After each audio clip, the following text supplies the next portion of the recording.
Aloha everyone, mahalo for joining Kokua Council's 2021 Legislative Review. Every year, the Hawaii Alliance for Retired Americans, HARA, and Kokua Council jointly sponsor a review affectionately known as The Good, the Bad, and the Ugly of the recently ended legislative session. This will be our 15th consecutive legislative review. I'm Lila Mower, president of Kokua Council. Kokua Council is one of Hawaii's oldest advocacy organizations. We engage those who are interested in shaping the future and the well-being of our community. The COVID-19 pandemic has affected our lives in countless ways, and processes which allowed for free and open discussions were crippled. Since February of last year, Kokua Council sought to connect with our community through Zoom and Facebook.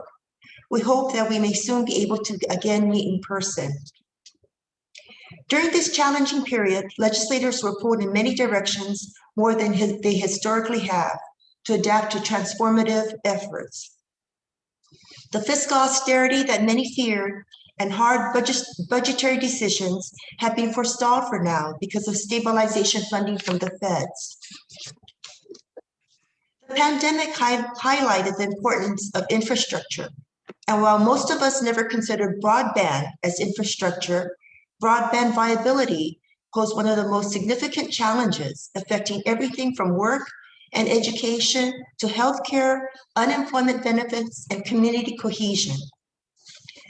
Housing also made the news. The lack of housing, homelessness, concerns about evictions, and the rising cost of housing in Hawaii.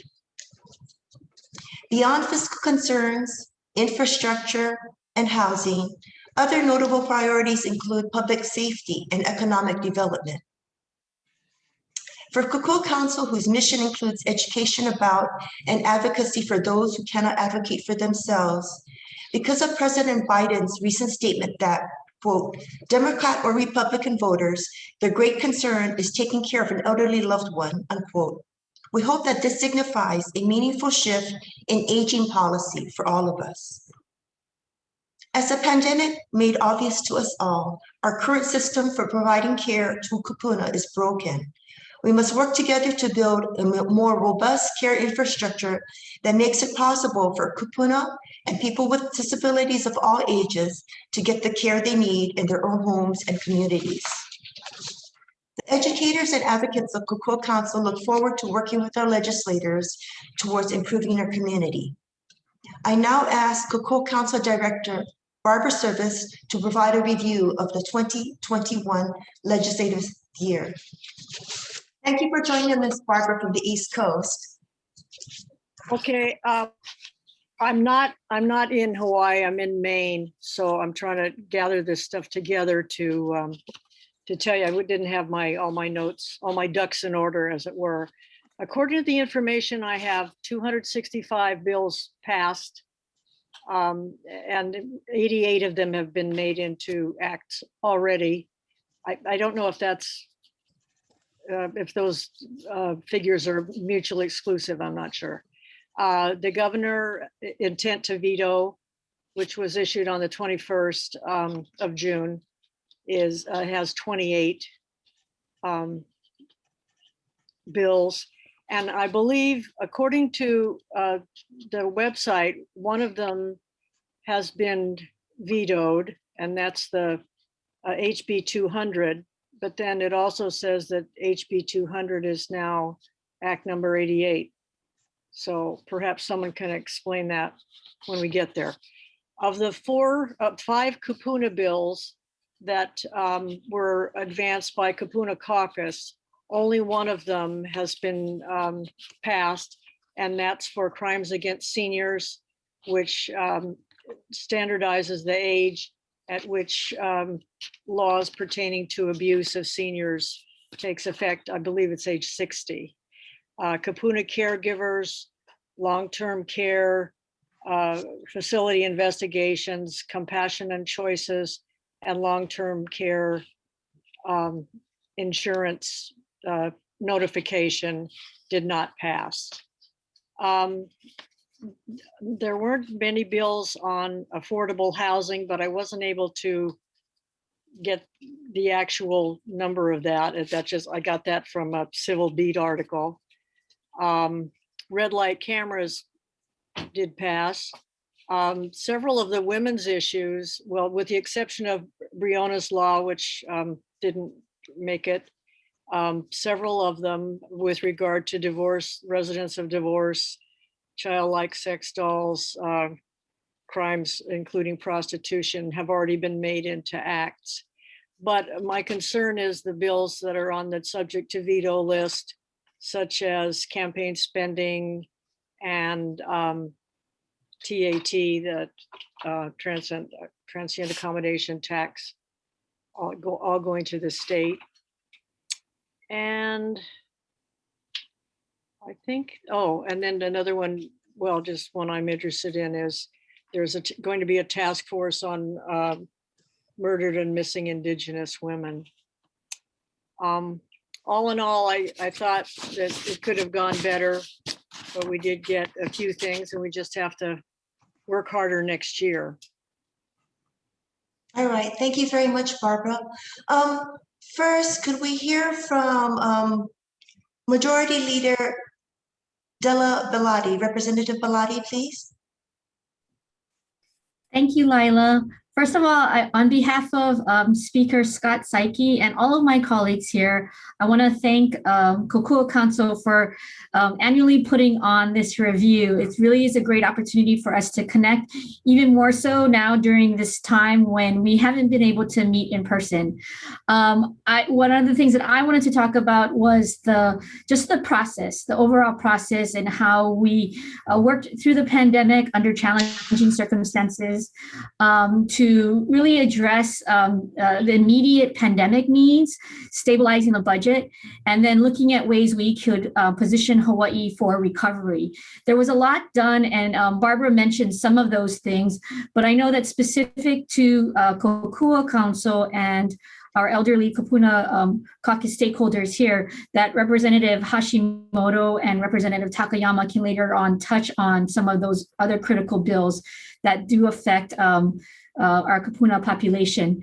What I would just close with, because I know that there's a lot of folks here on the line, as well as other of my colleagues who can speak more specifically to specific issues. I just really want to acknowledge that, it was a challenging year. I think we weathered through it well as a state.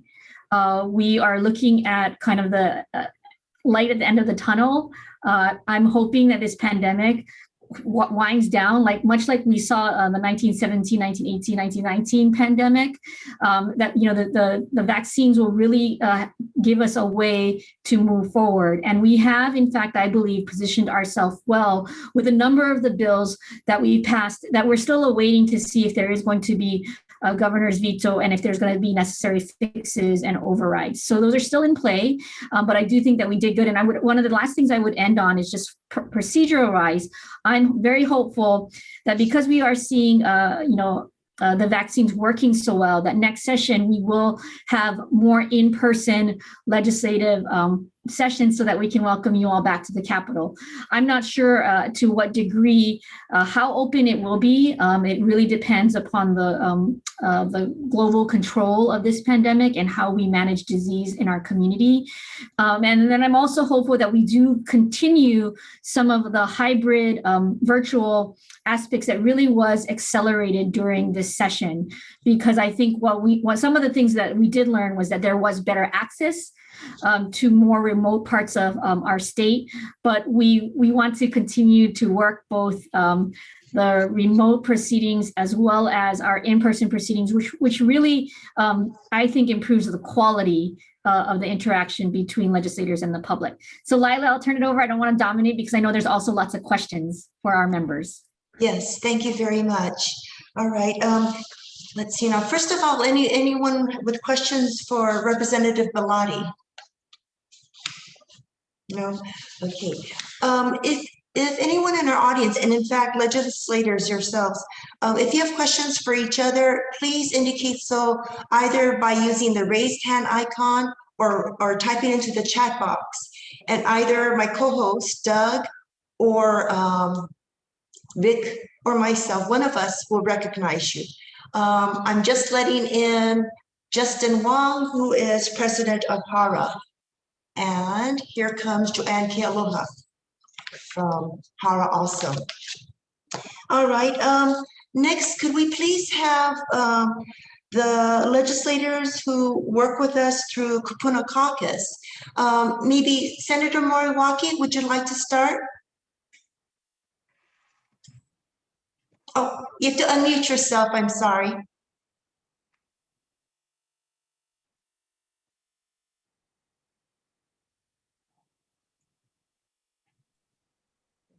Aloha, everyone. Thank you, Lila, ARP, HARA. Appreciate this opportunity to get together with all of you. As Representative Belatti said, this has been a challenging year.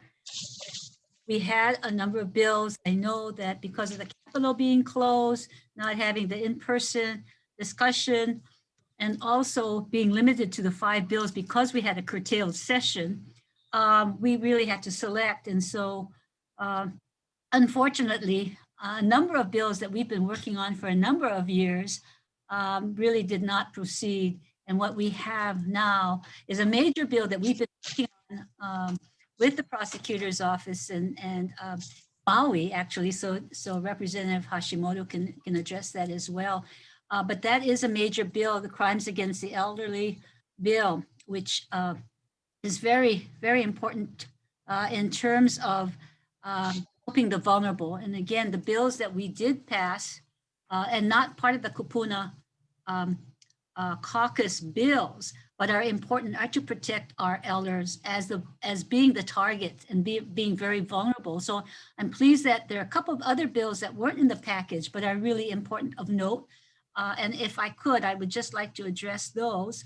The other was HB 940. And this is the financial institutions, if they suspect that someone's a vulnerable or the elderly are being being subject to forgery, contracts, and this has been a real problem in the past, they can report and they have immunity if they report it. So this will help our elders who, perhaps are not so aware of what their finances are, and they are working with other banks and investment counselors and not having that kind of support in those areas. The other one is 1283, and this is the dementia training that has been discussed with the Alzheimer's Association. This bill is passing without requiring, but the option, and I know the Alzheimer's Association has training, and so they can provide that with the help of EOA, promoting it and scheduling. So this will be important to our vulnerable elders who have dementia or Alzheimer's and need support by their caregivers or themselves. 3 major bills, I think, that passed and will be signed into law because they're not on the veto list that help to protect elders. And so I'm pleased that we have these bills. I'll leave it to Rep. Hashimoto, my co-chair on the Kupuna Caucus, to address some of the others. Some bills that didn't pass, we can come back to later. Thank you. Thank you again for all your support, everybody. Thank you, Senator. All right, so can we go to Rep. Hashimoto then? Yes, thank you so much for allowing us to speak and having this great event. I think Senator Moriwaki kind of kicked it off on HB 490, which will be signed into law coming up on July 1st. So we're very excited about that signing ceremony because that was our big piece of Kupuna Caucus legislation.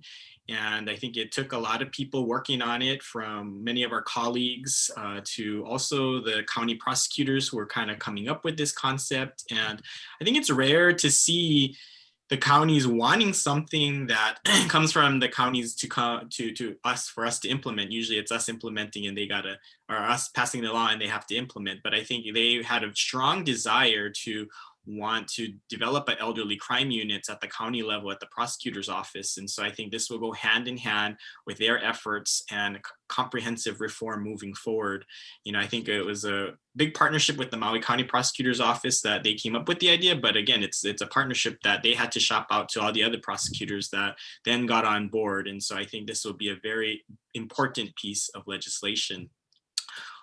So hopefully you'll get some information on the signing ceremony if you'd like to join us. I think it would be a great event coming up. In addition, although we didn't get HB 491 passed, which would have allowed for flexibility for Kupuna caregivers, we were able to secure the funding thanks to the work of Chair Luke and WAM Chair Donovan Dela Cruz, so that Kupuna caregivers will continue. That's already embedded in the budget. So we're very thankful that program could continue. We will see if we can find out if we can expand the program to allow for other types of flexibility in the upcoming session. But at least the main thing was we continued to get that funding because it's a very important program for many.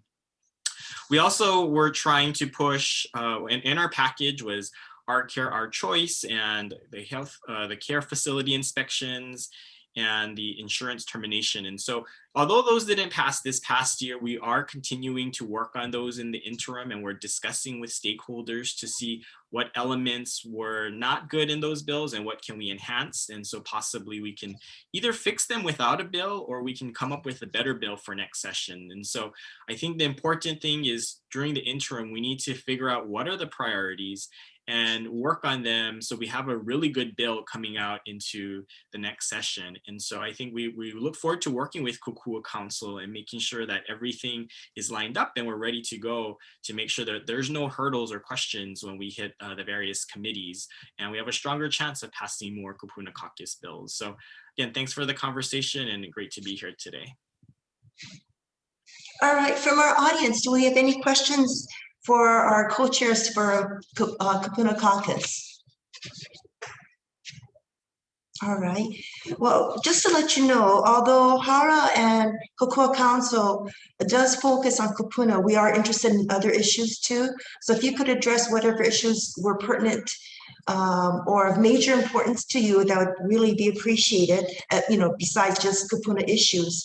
At this time, I'd like to invite legislators who haven't spoken and the legislators who have already to speak. So I'm going to go alphabetically.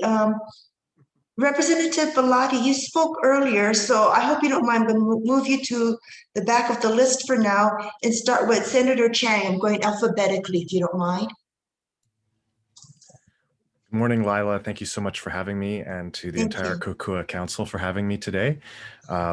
I really appreciate this opportunity, and I'll just talk a little bit about some of the items on housing that we've worked on in the past, over the past legislative session, starting with a bill that actually Representative Hashimoto really worked hard on to give folks who are at risk of being evicted a more orderly procedure, requiring mediation and preventing a whole flood of evictions from overwhelming our court system.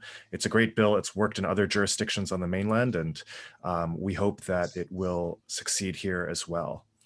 Another issue that the housing committees in the House and the Senate worked on was infrastructure funding, and the legislature passed two measures, SB 140 and SB 225, to permit HHFDC and HCDA to construct infrastructure to enable housing growth and then recover those expenditures from the benefiting landowners. And that will, I hope, certainly help facilitate the creation of infrastructure in districts that currently lack it, of which there are many. Of course, the news from Congress that a bipartisan infrastructure deal was struck and that a potential future infrastructure bill with additional funding is coming down is very welcome news in Hawaii too, where infrastructure is one of the main obstacles to creating new housing supply. But as we all know, during this pandemic, the housing shortage has only accelerated in scale.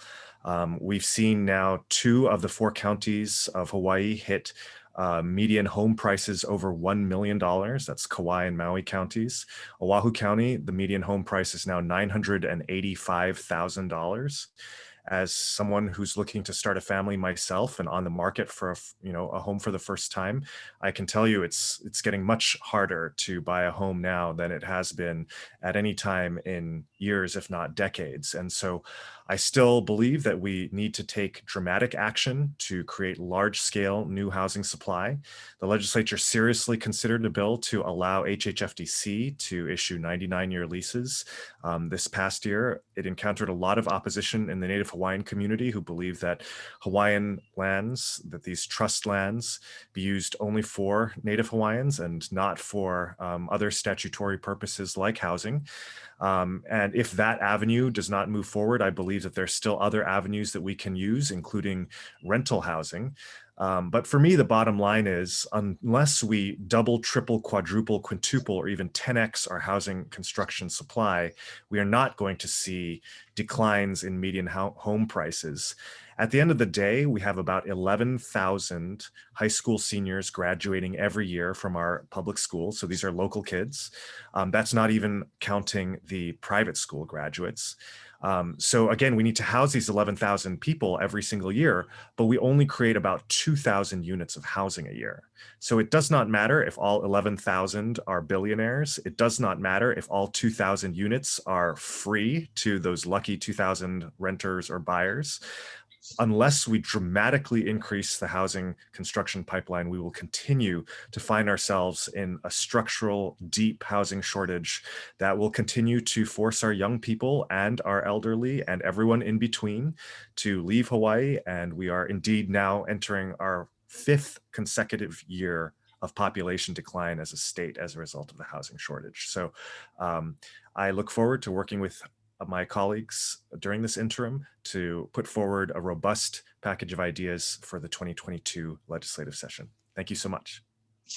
Thank you, Senator Chang. We have a question for you, Doug. Yeah, I have a question about that HB 499 that extended the leases on ceded land to 100 years. It was incredibly controversial, and my understanding of ceded lands is that they were designated, 1.2 million acres of land was designated as crown lands by Kauikeauli King Kamehameha III in 1848 in the Great Mahele, and that during the overthrow of 1893, they were seized by the provisional government, and then in 1897, there was an attempt to cede it to the US during annexation, but it couldn't be because it was property that was taken without consent or compensation. So it ended up in the public trust. It's been very contentious because it's land that should be used really for the benefit of the Native Hawaiians. And this Bill 499 forecloses any more discussion about the land for another few decades, and it was really taken as a slight by many people, including myself. Now, Senator Lorraine Inoue said she didn't even know if ceded land was such a thing. So my question is really, is my understanding of what ceded land is incorrect? Is there actually no such thing? And I can let Senator Chang, and even, I know there were people that voted both ways here, including Adrian Tam. Anyway, Senator Chang, do you have a response to that? Thanks for the question and for the history review, Doug. That was not a housing bill. It doesn't affect housing, so I'm not the subject matter expert, and I'll defer to any of my colleagues in the legislature here who were more educated on that measure. Thank you, Senator. Is there any legislator who would like to answer Doug's question? Doug, Gene Ward here. I'll take a stab at it because for the last 100 years, the Hawaiians have got the short end of the stick on anything that's related to land, even when it's in law, that any excess land will be given to the Department of Hawaiian Homelands. It goes to other private or non-profit sectors. So you're right in raising this issue, but it's got to be a watchdog issue that you jump on the legislators before they get farther down the line on that. And remember, these are going to come up every year because it's been for the last 100 years. So be vigilant. And until the Hawaiians get back on the land that was already taken away from them, you should be on guard. Thank you. Thank you. Thank you for report. Senator Moriwaki voted for it. Is my understanding on what ceded land is erroneous? Is there such a thing as ceded land?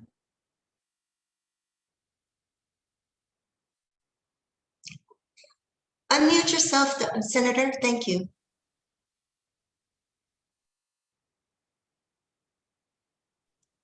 Yeah, I did vote for it. Just to be clear, some of the most of the work was done in the Water and Land Committee. And what the process usually is that the subject matter committee does a lot of vetting.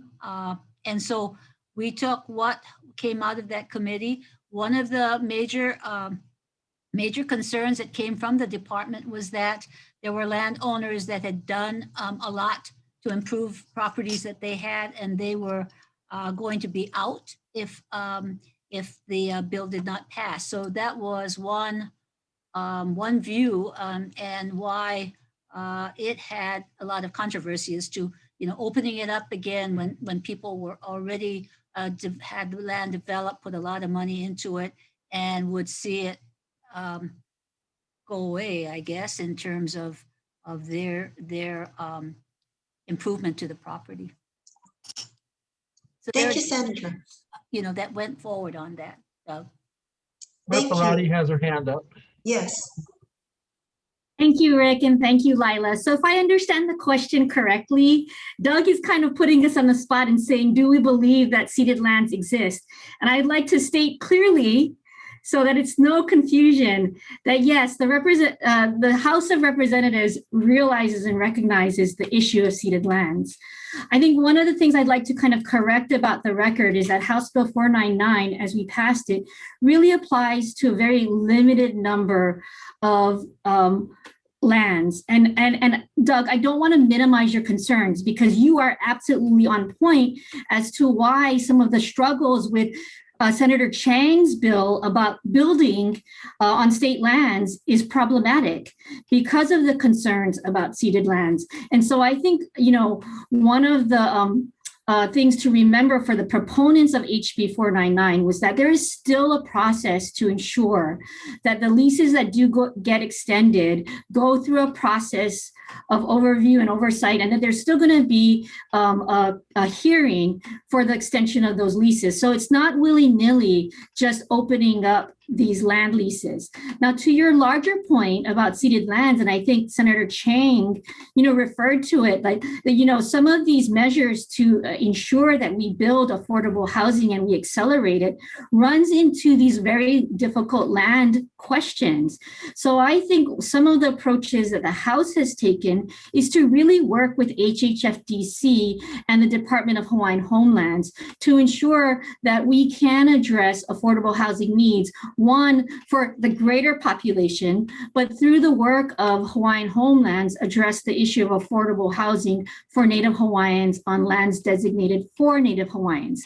I will say that thanks to the commitment of Chair Nakashima in the Judiciary and Hawaiian Affairs Committee, as well as Chair Luke and everyone on the Finance Committee, we funded in record numbers DHHL this year, so that they can accelerate the programs for affordable housing for Native Hawaiians. But I will say one of the biggest challenges is the management and oversight in DHHL. So it's a really complicated issue. And so I appreciate that you bring it up, Doug. But again, I just really want to say that the Hawaii House of Representatives recognizes ceded lands. And we're not saying that they don't exist, but we're saying that the bills that we have to craft and the policies we have to weigh all of these considerations, the historical considerations, as well as the needs, the current and future needs of our population. Thanks, Doug, for the question. Thanks for the response. Next, we have Kathy Wyatt, a director with Kokua Council. Kathy, your question, please. First of all, Senator Chang, I empathize with you about the housing market, because we were looking to buy a house too, but right now it was kind of impossible. But I want to ask a very naive question. What can we all do, citizens and legislators, to reduce the cost of living, especially for housing? Is there anything we can do? Yeah, that's a great question. And it's one that, all of those of us who care about housing struggle with. Just speaking for myself, I think the principal reason why the cost of housing is so great is because we have a supply uh, deficit, as I mentioned. We've been chronically underbuilding for years, decades, generations. Now, why are we chronically underbuilding? The answer is because people don't want more housing to be built. If we proposed, 200 towers at the Aloha Stadium site of housing, I am sure that the community around it will oppose it. If we proposed what the state of Oregon and the city of Minneapolis have done, which is to permit fourplexes to be built on every single family lot in the entire state of Oregon and the entire city of Minneapolis, I am sure that the communities here in Hawaii would oppose it. So, I'm sure that if we proposed building new subdivisions on the, 95% of the state that is agricultural, conservation, or otherwise undeveloped, I am sure that the community would come out and oppose that. So for me, the answer is, well, we have to thread this very narrow needle. People are concerned about increasing traffic, about blocking views, about housing that is affordable only to the very few. And so the proposal that I've come up with is called Aloha Homes, which is affordable, locally owned homes for all. It takes into account all of these concerns. And essentially, that's what we would do. We would take state-owned lands near the rail transit stations that are currently being built, build car-free communities of clusters of towers, at 500 or even 1,000 units per acre. At that level of density, the one Aloha Stadium parcel could accommodate the entire housing needs of the state for 20 years. So that would enable, at the very bottom fundamental line of that argument, even though you could give all kinds of incentives to the neighboring, communities, such as first dibs on the units, such as the ability to resell the units without equity share restrictions that other buyers would face, people would still consider 200 towers at Aloha Stadium to be a huge, change, and really probably still oppose that. And then, again, at the end of the day, the intellectually honest response would be, well, maybe one neighborhood would be severely impacted, but every single other neighborhood in the state would get to remain exactly the same. And so we would not be inflicting widespread, change on all of the communities the way that upzoning all the single family homes in the state would, or, fighting to build 100 different projects in 100 different communities. Because first of all, we'd lose most of those battles. And second of all, that would cause the whole state to rise up in arms. So, this phenomenon is known as place attachment. People really are attached to their physical surroundings. It's a very deep psychological phenomenon. If back in the days when humans lived in caves, I'm sure if you woke up in the morning and saw saber-toothed tiger tracks where there were none the night before, you should be alarmed. But that is carried over into the present day, where people do not want changes to their physical surroundings. It's like the maternal instinct that is not going to go away. But would it help if, to answer your original question, Kathy, if people were to come out in favor and testify in favor of projects like the affordable housing development proposed for Kailua at the Kawainui Street parcel that was proposed last year, that would help. But there are going to be hundreds of angry opponents on the other side, even if the project is entirely affordable, even if the project is entirely for local people, even if the project is entirely subsidized by the federal government, even if the project is in keeping with the character of the urban surroundings, et cetera, et cetera, et cetera. Thank you very much, Senator Chang. All right, let's see now. We have yet to hear from Representative Takayama. Representative Takayama, are you there? I am, but I'll defer to Representative Luke because alphabetically she's next in line. Oh, thank you. You're correct. Thank you. Representative Luke? Thank you, Chair Takayama. Sorry. Aloha, everybody. I am Sylvia Luke, and I chair the House Finance Committee. One of the things, going back to, I think it was Barbara's question on why did the governor say he has vetoed the budget bill, but then now the news is saying the budget bill has been signed? Let me just clarify that. House Bill 200, it was the budget bill that both the House and the Senate worked on. What he actually meant was he line items. So as a governor, you can just scratch out certain items. So basically what he did was, after the legislature adjourned, one of the things that the EGA administration and the legislature agreed was to set aside a large amount to pay for debt service for construction projects. Every year we build about, or we send out projects in the amount of $1 billion. But of course, it's like any projects or any type of, it's like a mortgage, right? When you take out a mortgage, you want to build a house, you got to pay 30 years of installments. So basically every year we have to pay hundreds of millions of dollars in what's known as debt service. So both the administration and the legislature agree we will be using what's known as the ARPA funds, which is the federal subsidy amounts that came down this year for debt service. Unfortunately, after we adjourned, the federal government provided guidance saying that you cannot use it for debt service. So because of that, which is kind of crazy, because you would think the federal government passes a law, they should have made it clear from the beginning, but they are slow serve. It's like you go to a restaurant and they slow serve you. They're slow serving these guidances. So lo and behold, now we allocated, I think it was about $300 million to pay for debt.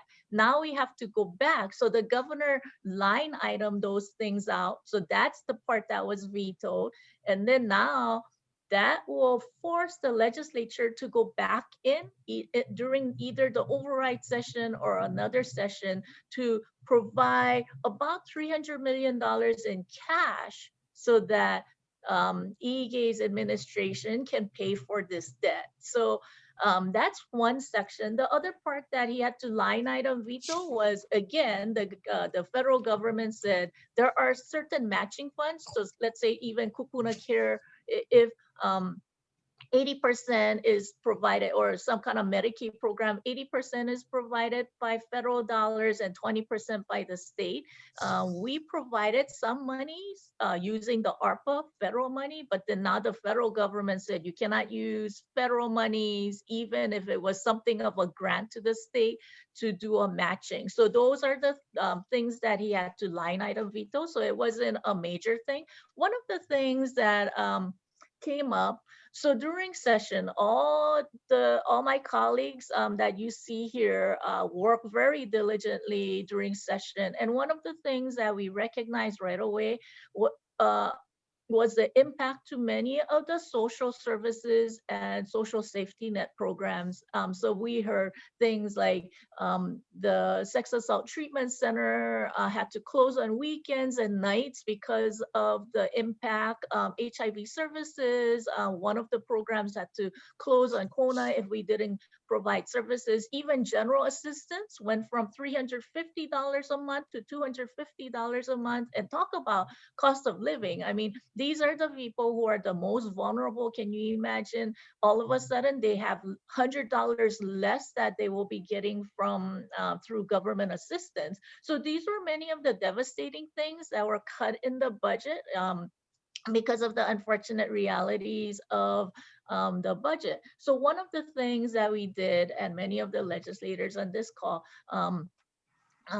especially like Adrian, was a huge proponent of reinstating HIV services, and others. I mean, a lot of the legislators saw these as this is no-brainer. I mean, we have to do whatever we can to reinstate many of these services. So happily, at the end, because of some of the assistance, because of some of the rebound in the economy and the federal assistance, we were able to provide about over $50–60 million of reinstating some of these things. One of the things that we did not even think about or anticipate in the beginning was the impact to senior centers. So, I have one close to our neighborhood, which is the Lanakila Senior Center.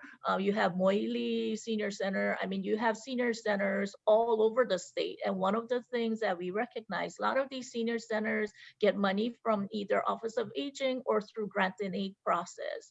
But because that was completely cut out, a lot of these senior centers, I mean, this is the only time that seniors find respite and they have interaction and connection to others. So we provided $1.5 million for to help senior centers maintain its operation. And we're working with Office of Aging, thanks to Office of Aging and being open to this funding, just so that we can keep the senior centers operational and open, especially during this time.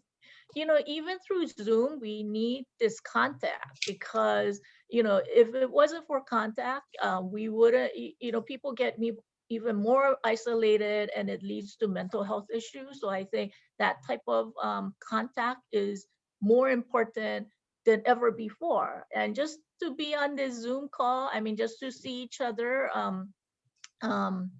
that's, it is unfortunate that, there are a lot of seniors out there who don't even get some of these contacts. So I think that's why initially when you talked about broadband, it makes us think, hey, you know what, it's not just the services, it's connectivity. How do we get people connected? And hey, you know what, some of the seniors are like the best people when it comes to like iPhone usage and video streaming. And my mother-in-law can teach me some stuff on how to watch Korean dramas through her phone or, whatever program they have. So, I mean, seniors are very akamai when it comes to tech and, how do you stream some of these important programs.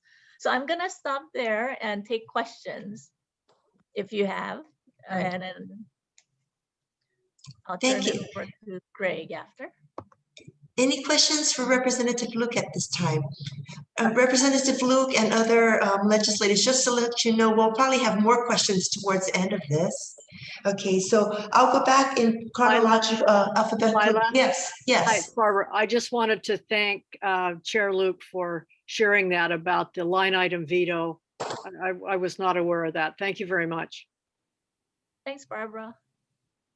You know what, Rep. Luke, I have a question then. So are we going to be seeing a special session? So it's this year, usually in the past, unless bills are very important, that we don't usually come back for special session. So one of the things that we may have to do this year is correct the debt service. It really depends on how long the administration has before they will be selling additional bonds, right? So it might be more likely this year than ever before that there will be some kind of a session, but it's still something that, the House and the Senate and every member have to come together and decide, okay, if we're gonna come back, then what are we gonna do? Can I follow up that with a question? Gene Ward here. Representative Luke, doesn't the governor have emergency powers to sort of shuffle money around to fill that puka for the debt service you're speaking of? Or is it because it's 300 million, it's too much to be able to shuffle around? So the emergency power can only restrict to suspend laws. The governor himself does not have the power to basically like appropriate, because the power of the appropriation is embedded in the legislature because of the Constitution, right? So you cannot trump one duty with a constitutional authority, and the legislature is the only one that can appropriate. So if he line item vetoes, there is a $300 million puka. There are situations where you can move money around to fill a already funded position, but that's a funded position as opposed to, or you can I'm probably boring a lot of you folks, but you can create position on an emergency basis, but something like a $300 million, the governor will be restricted in taking $300 million from somewhere and using his power to appropriate. But he has the power to move money between departments. That's my point. The executive has a huge budget and he can move it around. Anyways, that's something I thought that might be a consideration. Otherwise, as you said. But then the 300 million gotta come from somewhere, and he doesn't. So we appropriated money, right? So he can move things from within department, but there's a whole lot of money sitting outside what was budgeted.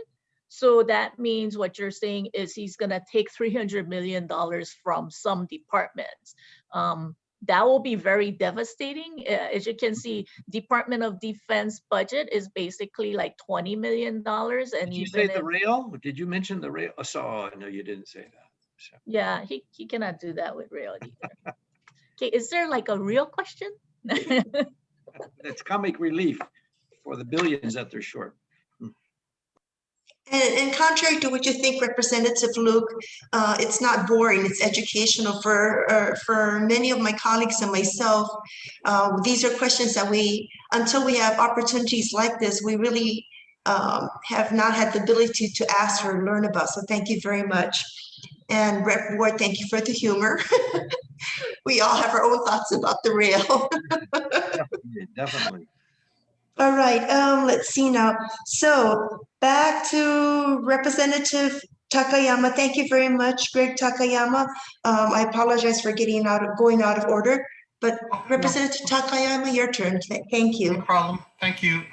Thank you, Lila. And my pleasure to see so many familiar faces from our Kupuna meetings. So good morning, everyone. I just wanted to go back to the theme of public safety, which Barbara mentioned is one of the important priorities of Kokua Council. Two of the bills we passed this year and the governor will be signing into law later this week deal with firearms safety. The first deals with the fact that so-called ghost guns are a problem in our community. These are guns that are basically purchased by mail order and assembled without having a serial number, so cannot be traced. HPD has said that these so-called ghost guns have been involved in several crimes recently. 2 years ago, we passed a law that we thought addressed the issue, but unfortunately, there was a loophole in it, in that gun owners could claim that they had parts that were purchased before we passed the law. So the law we just passed this session makes all of them illegal, regardless of when you obtained it. The second firearm safety measure we passed deals with amends the current law, which says that any firearms owner has to keep his firearms under lock and key if he has anyone under the age of 16 in the household. Well, what we did was we amended the law to change it to the age of 18. In other words, if you are the owner of firearms and you have a 17 or 18-year-old or younger children in the house, you have to keep it under lock and key. Frankly, to me, any responsible gun owner should keep their firearms under lock and key, regardless of whether you have anyone else in the house to protect it from burglars or visitors to your house. But in any event, we passed this House Bill 31, and that will go into law. Incidentally, just to note that covering 17 and 18-year-olds, 16 and 17-year-old teenagers is truly important, because those happen to be the ages at which the most number of suicide attempts occur. So a truly important measure that we're looking forward to the governor signing. Finally, I just wanted to mention that it doesn't relate to firearms, but HB 490, the Crimes Against Senior Bill that my colleagues mentioned earlier, the really crucial change that it makes is the fact that we already have an enhanced penalties for offenders who pick on seniors. Unfortunately, it's very difficult to use because it requires that prosecutors prove that the offender knew the victim was over the age of 60 or whatever the is covered by the statute. What we're changing it to is, number one, changing the law to cover age 60 and above, and secondly, simply requiring that the prosecutor show that the offender should have reasonable knowledge that the victim was elderly. And that sounds like a rather minor technical change, but it's huge in terms of trying to get more of these offenders convicted of picking on seniors. So just wanted to mention that and be happy to answer any questions. Thank you very much. Do you have any questions from the audience? Okay, again, Representative Takayama, there's going to be a bunch of questions at the end. Representative Adrian Tam, perhaps you would, are you there? I'm sorry, I don't see you on my screen. Are you ready to present your review, please? Yes, thank you, Lila, and thank you, members of the Kokua Council, for inviting me here today. And it's good to see everyone, including my colleagues. This past legislative session, I had the honor of serving as the Vice Chair of Health, Human Services, and Homelessness with my chair, Rep. Ryan Yamane. So we worked on House Bill 1283, the dementia training, and the Alzheimer's disease one, and 490, the crimes against seniors. So I'm really fortunate that we passed that bill. As the vice chair, I had the opportunity to hear a lot of resolutions. So one resolution that we passed that was introduced by Speaker Saiki was HR 6, which would ask the Legislative Reference Bureau to study the health effects of urban noise pollution. And that's something that, you know, is detrimental to people's health, including our seniors, who a lot of them are living in condos now because it becomes a lot easier to maintain for them. And as someone who represents a dense district, I hear a lot about it. So I'm happy that we passed it. Another resolution that I introduced, but I didn't get a chance to hear, but pass, was HCR 45, which would call on the federal government to take action to, you know, continue to stop unwanted and illegal robocalls. As many of you know, robocalls primarily target our senior citizens because they believe that they're more vulnerable.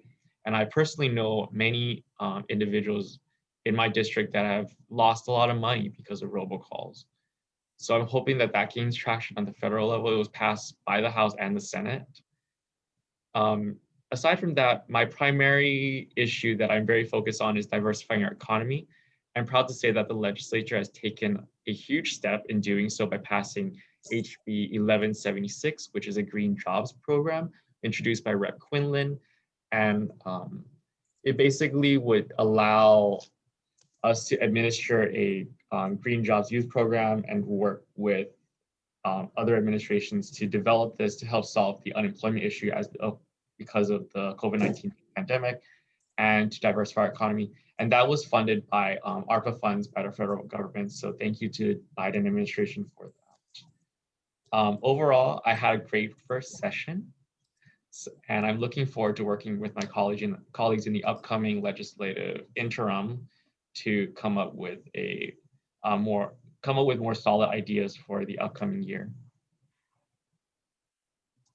Thank you very much, Representative Tam. All right, Representative Jean Ward, are you ready for your summary review of the legislative session? Finally reached the end of the alphabet. Okay.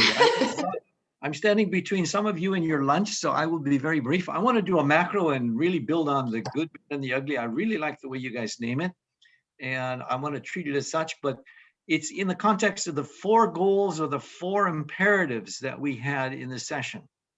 And I call it COVID session number 2. It wasn't a real legislative session.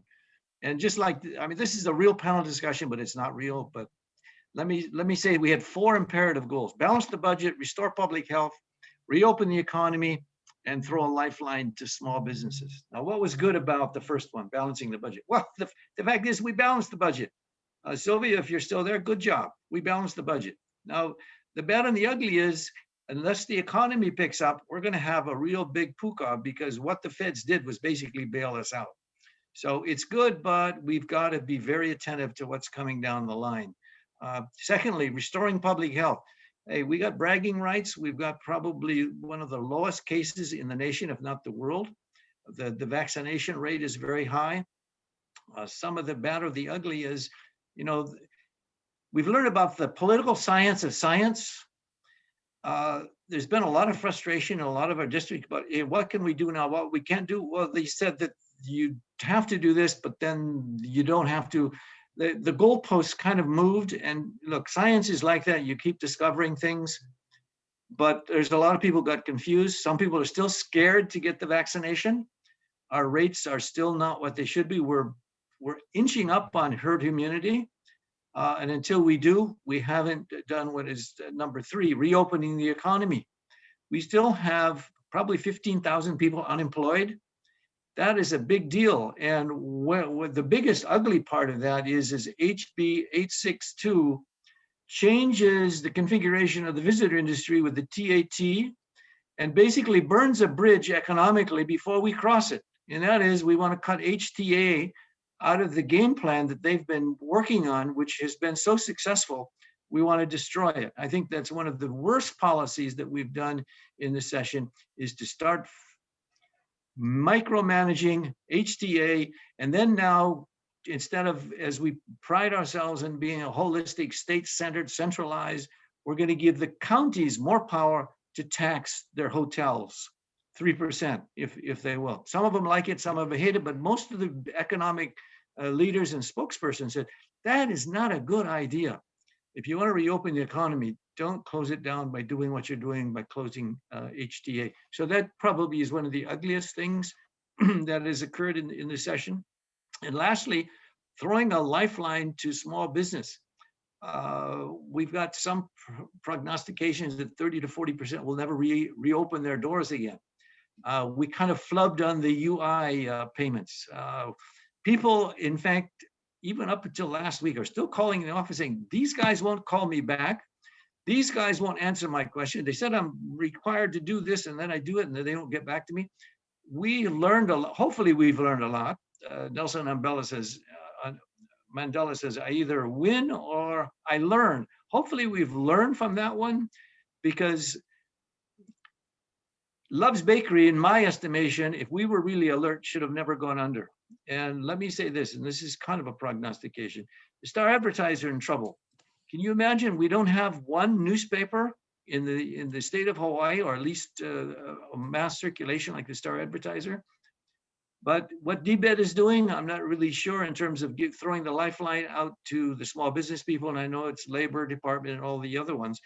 But let me end with what is a prognosis. And that is, in the sessions coming up, I see a bail out of the rail is going to be a big factor, because they got $3 billion short and they got nowhere to turn except to us. So prognosis number 1. Number 2, obviously, the sense everybody agrees there's going to be a minimum wage bill that will pass in the upcoming area.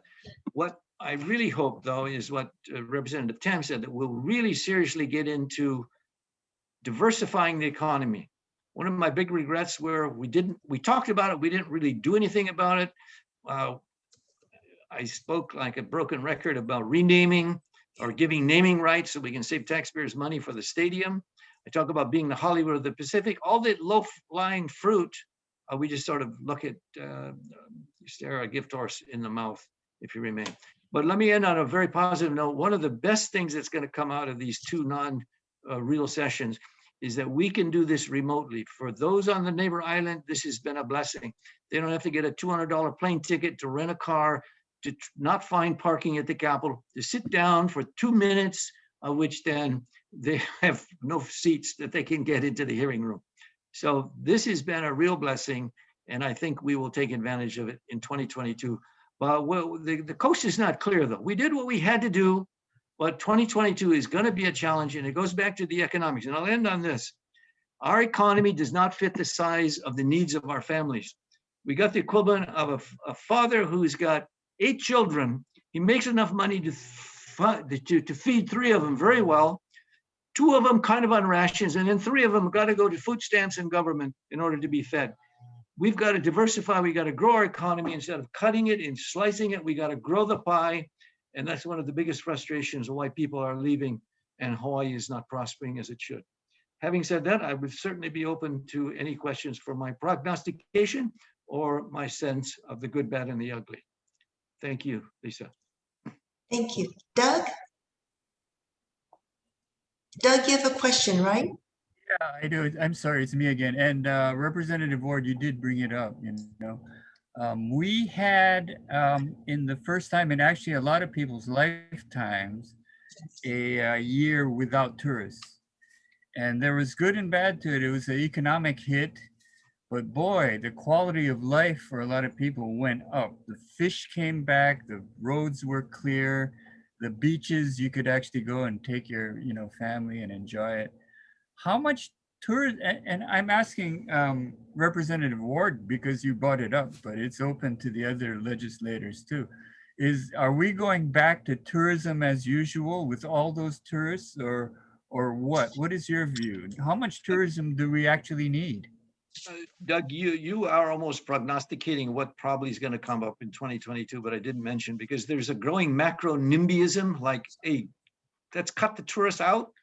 My point is, let's do it after we get back into the mainstream where these 15,000 or so people are employed. I agree with you. We've got to, they say we got to manage tourism. My district has Hanauma Bay. We're doing a great job, but you got to get a reservation and then you got to pay about $10 to get in. Those are messages to every district in the state of Hawaii to manage tourism and not make it where these massive beer rather than champagne budget people are coming here. And to do it, we've got to plan it out well. But that means we've got to start thinking economically. So far, Doug, all we've done is lived off of our good looks. We got to start using our brain. And we haven't done that. And now we've got to do it because there's all, you know, once we start bad mouthing and fighting with tourists, it's going to really spoil the goose that lays the golden egg. And to me, doing the HTA now is throwing out the baby with the bath. Until we get people back employed, let's not do it economically. We're already weak. But your point is, we don't want a lot of tourists, and that is a momentum that's going to go into 2022, and you're going to see legislation just by what you just spoke. Otherwise, it's what Senator Chang said.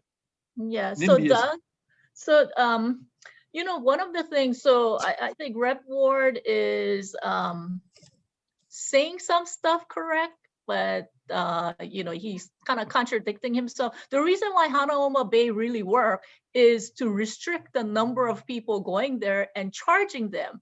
862, which you know, people talked about, does exactly that.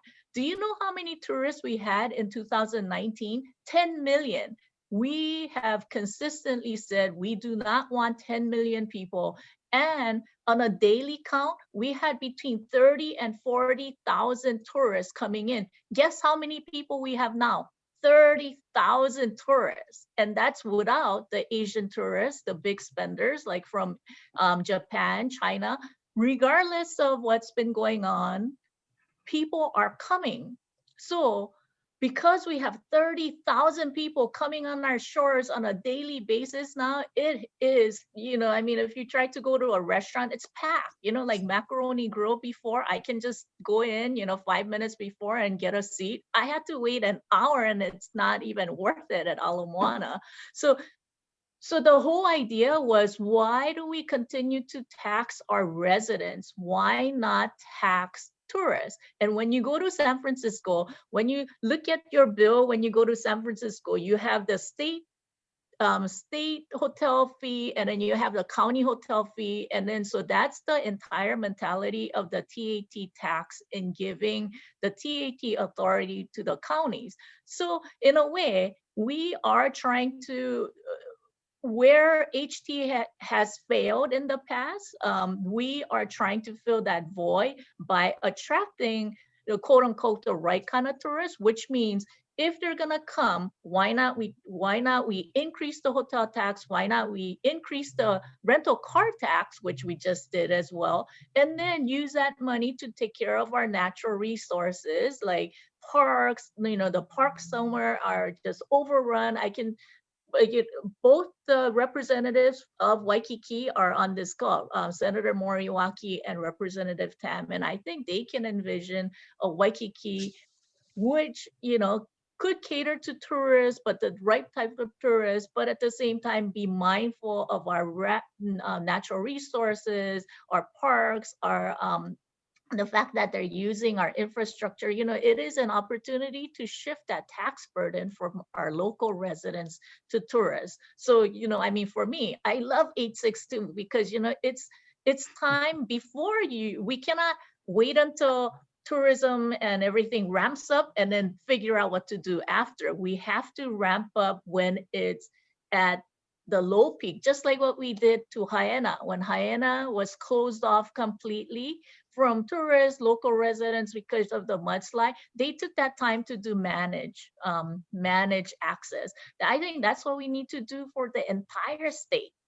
Because the airlines are not gonna hold back. The airlines are making money off of adding seats. So we have to get more akamai. We have to figure out how do we take benefits from the tourists and relieve burden from our local residents. And I saw that both Della and Adrian had their hands up. So I'm gonna punt it over to Della and then Adrian. Thank you. I just want to build off of what Chair Luke said.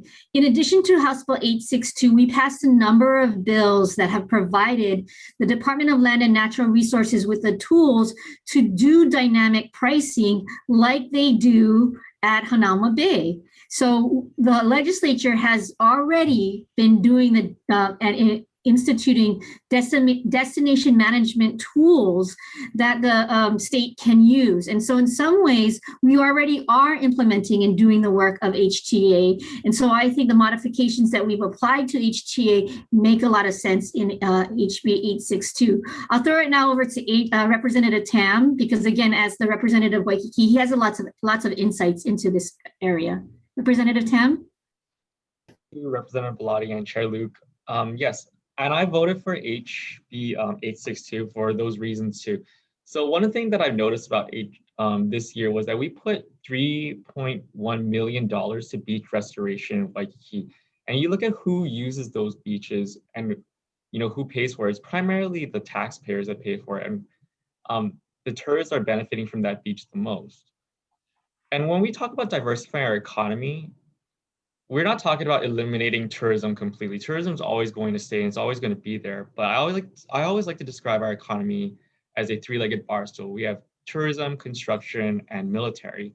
And when one of those legs kind of falls, it no longer becomes a bar stool. It can no longer hold a person. So we kind of need to build another economy to make it a four-legged bar stool to complement the other three, so that when one of them does fall, like we saw in this pandemic, it still can hold up an individual such as our economy.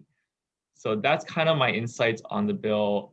I think that we have to move in this direction to truly diversify. And I don't want to just wait until tourism ramps up again to take this conversation again, because what I noticed is that we're going to forget about diversifying our economy if we were to just wait for tourism to come back and then talk about it.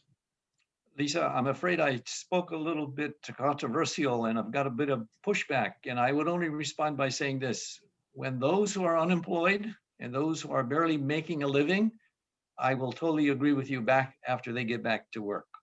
Otherwise, I think we're just being a little bit precipitous. We got a macro political NIMBYism going on that we don't want tourists, but we got to watch out for our families is the first issue, and that's getting them back into the visitor industry. Did you know now that the Airbnb people have got more people in their rooms than they have people in the hotels now? There's a lot of this stuff that's going to come back and bite us. But what we've got to do is get those people back into their jobs so they can survive. Yes, I have a comment on the tourism industry. It is our mainstay, as Representative Tam said, and for my district especially.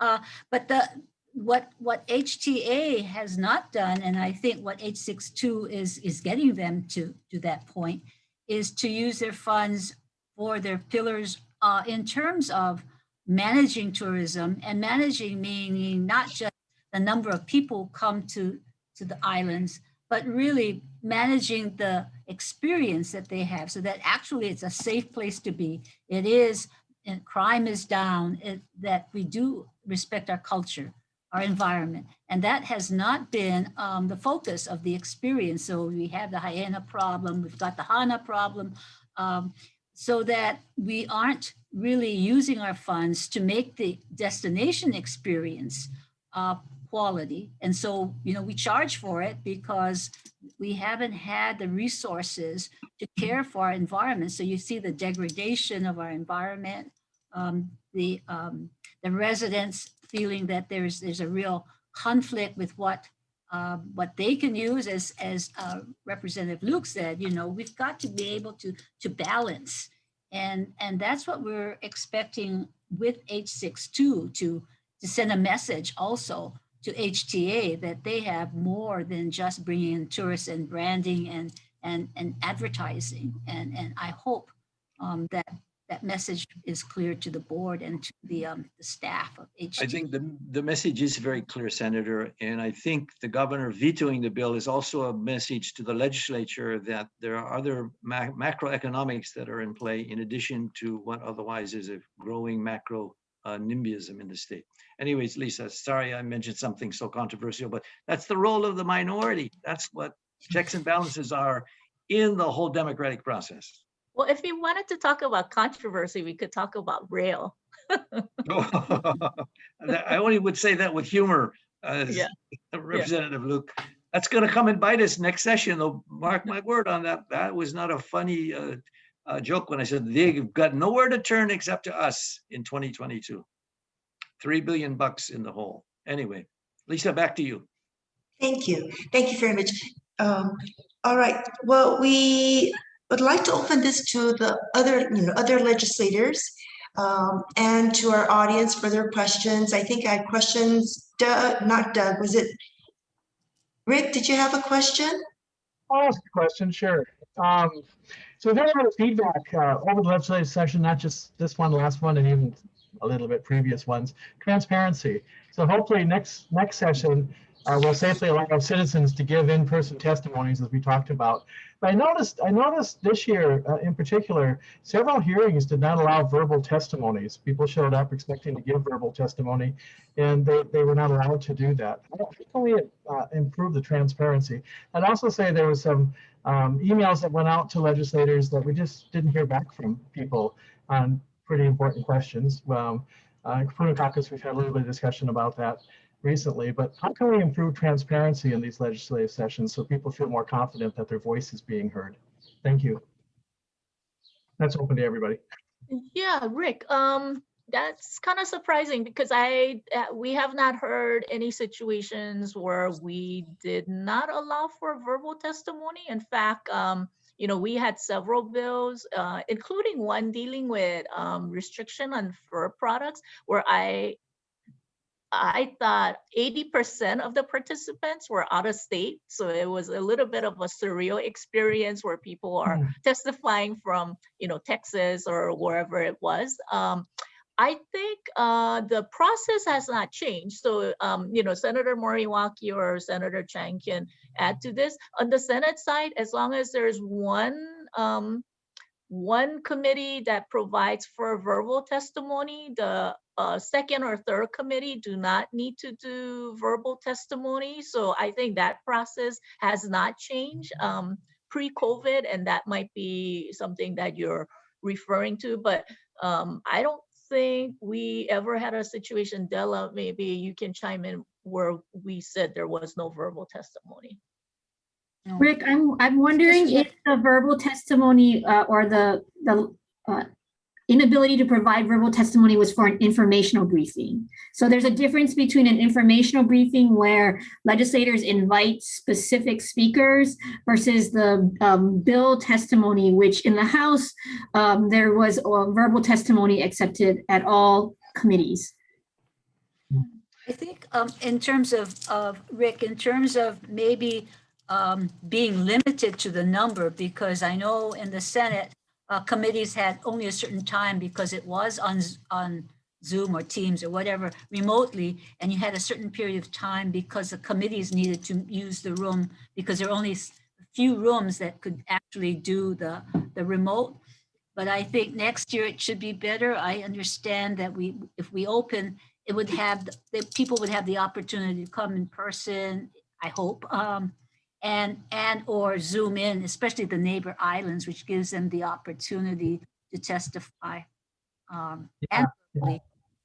Yeah, I hope we stay with this hybrid. Go ahead.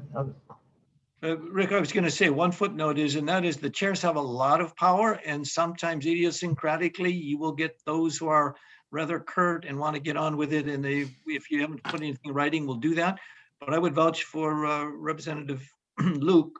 I mean, as long as the people are there and they want to testify, she allows it. But not every chair is going to be like that. So you're going to get differences. Yeah, yeah. Well, let me qualify. Nobody here has been involved in that. I can attest to that. And I will just put out there, it was the our choice issue that we were not getting feedback on. And like I said, and Senator Morawaki and Hashimoto, Representative Hashimoto has met with us to talk about that. But it got to the point that people weren't even replying to our just ask about how something got sent to for hearings and if there was anything we could do.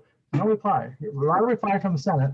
No reply from the House, and that was, I personally experienced that along with the Compassionate and Care folk. We'll try again next year, and that's kind of what I'm referring to, but there's been a lot of other feedback around this from other folks. Maybe it is some of what you just said, Rep. Luke. I hadn't taken that into account. I know the time limit piece is certainly important as well. Another comment that has been made to our Kokua Council is that testimonies aren't being read. Is that actually true? I mean, if people spend time writing a testimony, are they being? I mean, I just reassurance here. This is the actual council that some of these comments are coming from, and I just want to throw that out there. Are people reading the testimonies, or do you get so overwhelmed with so many testimonies, which I can imagine could happen, that you don't have time to read them? Thank you. I think Senator Moriwaki will attest to the fact that during the budget briefing, the Budget and Finance Director read word for word his Sharon, what was it, like 13 pages, like word for word, including, okay, this is 1% of something will be Dumpty-Dum. And then he was reminded many times not to read it because it took, I think, like 30 minutes, 30 something minutes just for him to do it. I could imagine. And I think all the chairs do read, and the committees, you know, especially the original committees, if you're talking about subject matter, they all read every single testimony in order to make changes to the bill in that first committee, which is really important. Or if you have several committees on the subject matter, what gets to the money or. Okay. I have a slightly differing opinion, and that is sometimes, in fact, during these last two COVID sessions, the majority of the committees that I'm on had the majority of the people say, I stand on my testimony.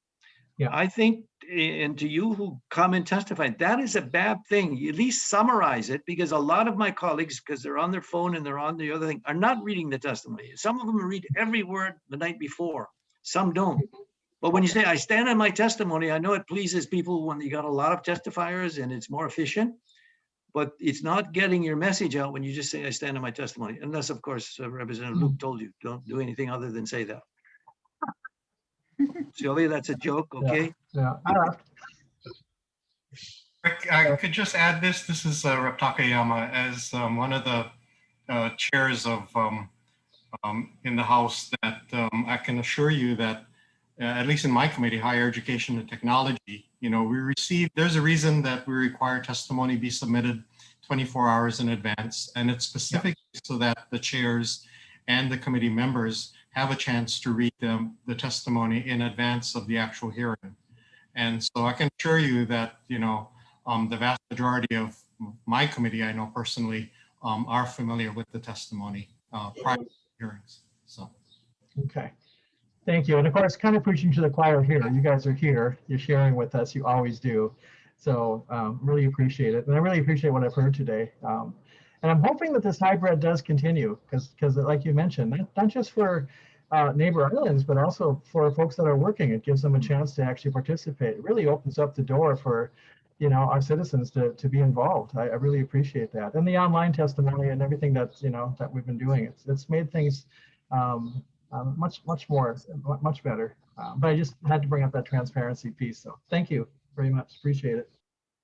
I think with the online testimonies though, if we just stick to online and Zoom, what we do lose are especially the Kupuna, who do not have access or are not comfortable with that, electronic transmission.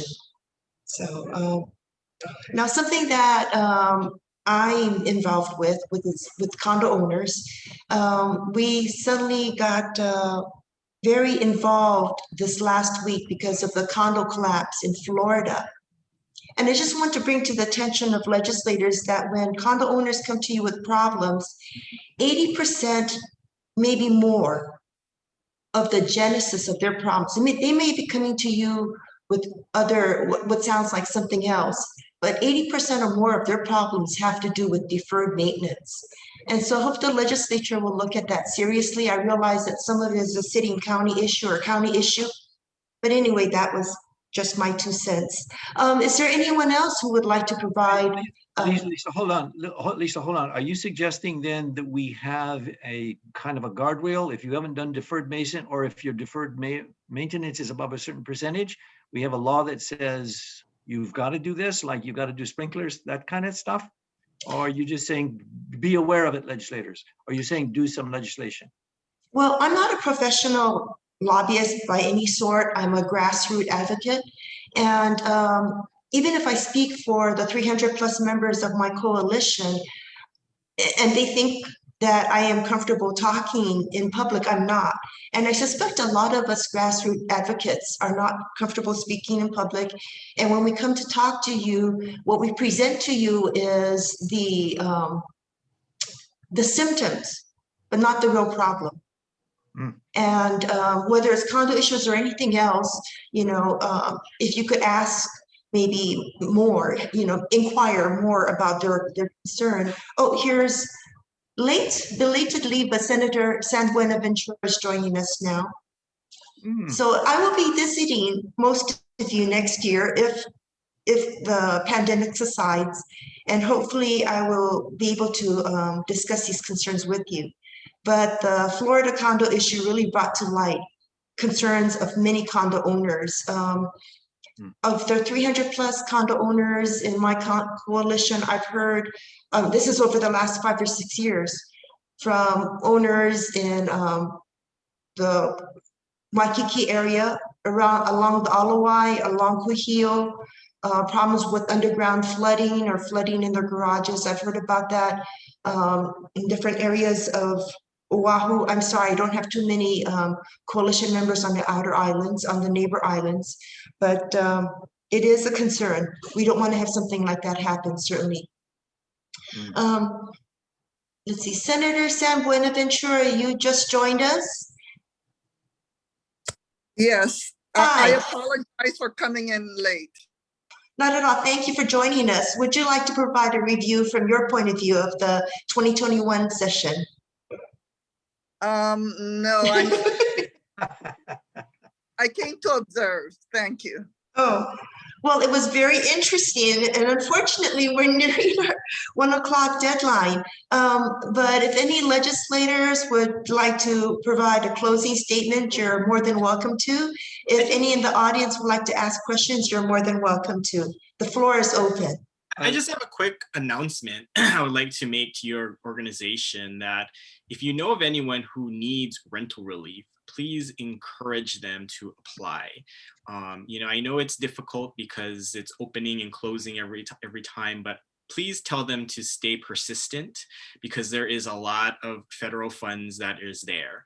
And we need to spend about 60+% by September, or else we lose those funds. So please, if they feel like they need it and they qualify, it's, they're still at 50% AMI and below. At some point, we will get to 80% AMI and below. Please encourage them to continue applying, make sure that they stay vigilant because the money should be there for them and we need to get this money out. A lot of the neighbor island monies probably will be reallocated to Oahu because Oahu seems to have the greatest needs.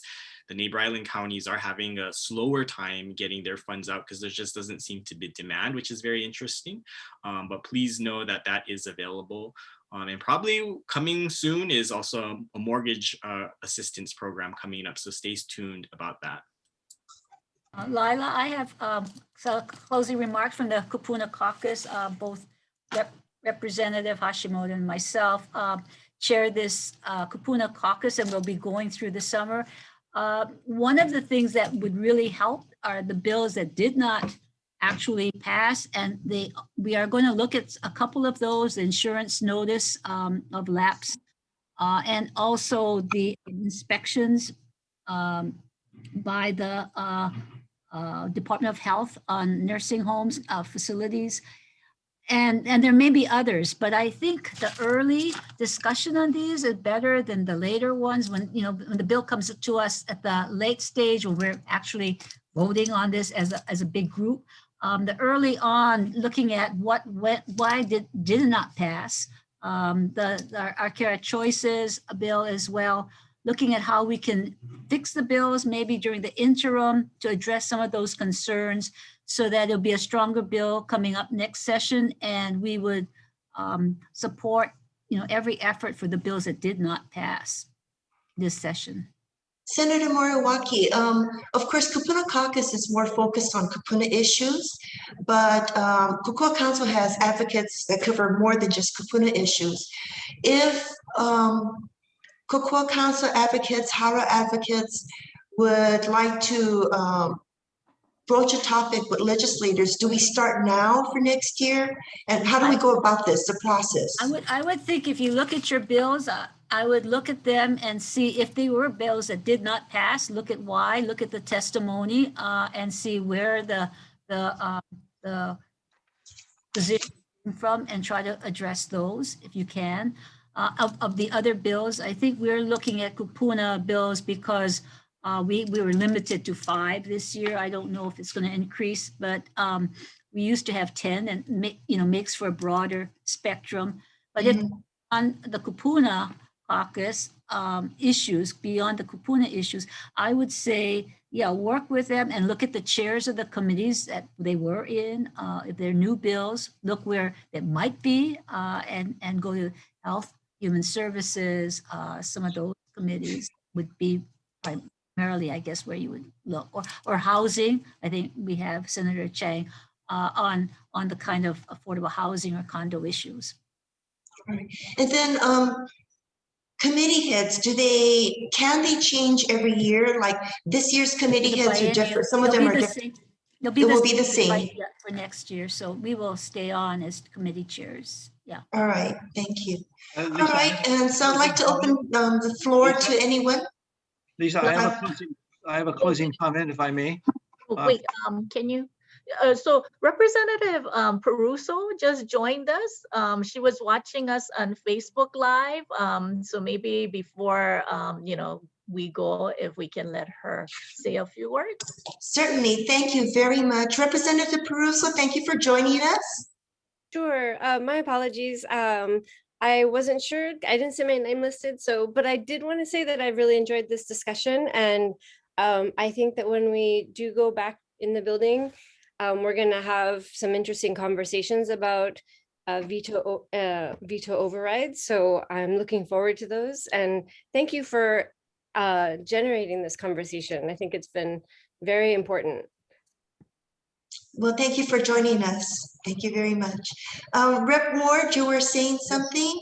Yes, Lisa, I have a closing comment. First, kudos to Senator Chang. Congratulations on his marriage and the honeymoon that he's still on. The fact that he's here with us today is saying quite a statement. And secondly, to, I guess, start a conversation as Representative Tam and Luke have talked about diversifying the economy. I just want to footnote, we have the opportunity to still found the first pharmaceutical industry in the state of Hawaii with Oceanit, and it's spit in a cup $10 and 10 minutes to test for COVID. And COVID testing is not going to go away. We need it. There's still funds that are sitting around. So guys, if you're really serious about really diversifying the economy, contact Patrick Sullivan at COVID. I know I sound like a broken record, Sylvia, but this is very real, and he can diversify into so many other things. He's not a one pony show. He can really do a lot of testing for a lot of great things for the people of Hawaii. So lastly, Lisa, thank you. And you seem to be very much a Zoom star, and you said you're shy to speak in public. I don't really believe that at all, having listened to you handle this meeting. So thank you very much for the invitation. Aloha. Well, thank you very much, Rep. Ward.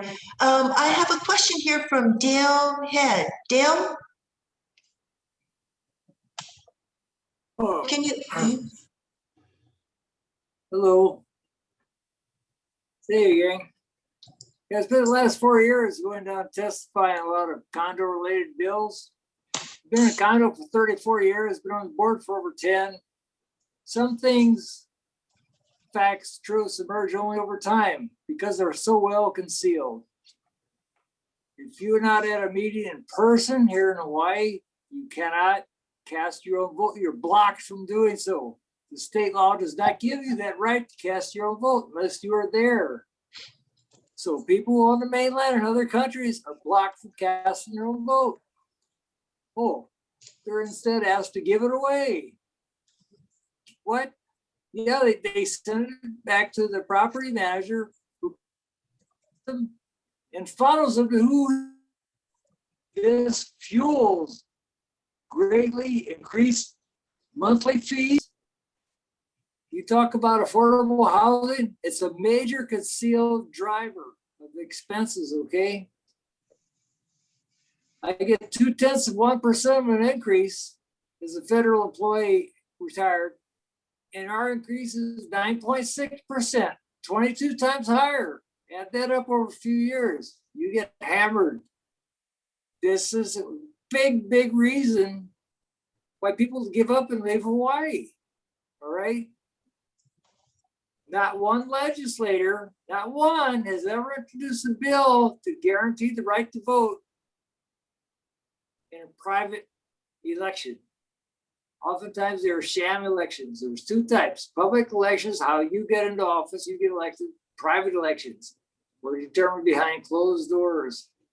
So I could say, except that any legislator who wants to introduce a bill to require HOAs give reasonable accommodation to people to cast their own vote, like Zoom, for instance, that would be wonderful. I'm selling my place after 34 years. Too much corruption out here. Thank you. Lila, this is Della. I can respond to that just generally. I don't know the specifics of that answer to that question, but I do have a lot of condos in my community.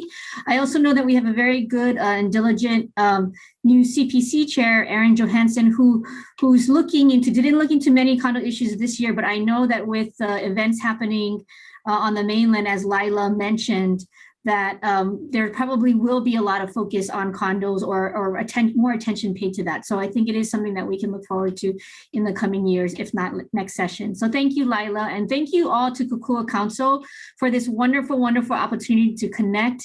The good, the bad, the ugly is always a great session to attend. So I just want to throw my shout out to everybody, especially on behalf of the Hawaii House of Representatives and Speaker Scott Saiki.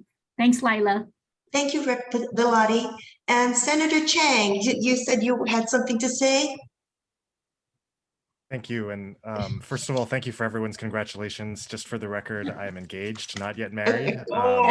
And while you are while you are not invited to my honeymoon, you are invited to a delegation that I am organizing to the cities of Singapore, Hong Kong, Vienna, and Houston. It's a virtual delegation taking place entirely on Zoom to study the housing systems of 4 communities that have approached housing in very different ways. You can find the information on our website at senatorchang.com. And we're also organizing a conference on August 12th entitled 1,000 Homes per Acre. And that is to describe or to examine jurisdictions around the world, including in Vancouver, including in Hong Kong, that have developed very high density, car light or even car free models of housing that are highly sustainable and could be applicable to our situation here. And again, you can register for those events at senatorchang.com. Thank you very much. Thank you, Senator. And then let's see, Senator San Buenaventura. Yes, so thank you so much. And I know I passed the first time because I had just logged in, but I'd like to point out two things. One, to Dale's question, we have looked into the virtual meetings. I believe we passed the bill this session to allow for virtual meetings in condos. And I think he mixed up two things. He talked about HOAs and condo associations, because in my district in Puna, we have a lot of unregulated HOAs, and every single session, I always try to regulate for the HOAs because, and every single time it has somehow died. So I am always advocating for more oversight, especially about the elections, because not only in Dales and condos, because I'm also a condo owner as well as an HOA owner, I do know that there are problems with oversight. So, oh, and one last thing, what Rep. Hashimoto pointed out, we have a lot of benefits, and one big benefit that really needs to have a shout out on, and I know a number of seniors have kids who need childcare. Please apply for childcare tax credit. You don't need to actually file a IRS return to get it, but you need to apply for it. And the buckets of money are going to go away soon, so please grab it. Thank you. Thank you very much. So, yeah, Rep. Hashimoto, regarding the rental relief, and Senator San Buenaventura regarding the child care tax credit, where do we find this information? Okay, so I can send you the information. It was on my Facebook post, but I can send you those information now. And I think that's the biggest problem, is that the federal government has given a whole bunch of buckets of, one that goes directly to individuals, one that goes to the state, one that goes to the county, and one in the child care actually goes to the child care provider.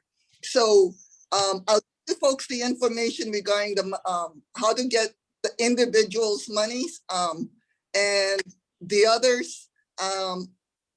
You know, there's a lot of information. I can give you as much information as I can. I'll send it to you, and you can send it off to your participants. Thank you. Thank you very much. All right, legislators, anyone else want to add any more comments? Thank you. And then from the audience, any more questions? If not, I thank the legislators, all of you, for joining us. It was a very enjoyable, pleasurable meeting. Good to see all of you, although it's through Zoom. Missing you, many of you in person. And I can speak for my colleagues that we learned a lot about the session that we were not able to attend in person. And we look forward to working with all of you. Thank you very much for joining Kokua Council today. And please watch for us. We'll be knocking on your doors as soon as the Capitol building is open to us. Thank you. Mahalo to everybody. Please be well. Malama pono. Thank you. Thank you. Aloha. Mahalo. Bye.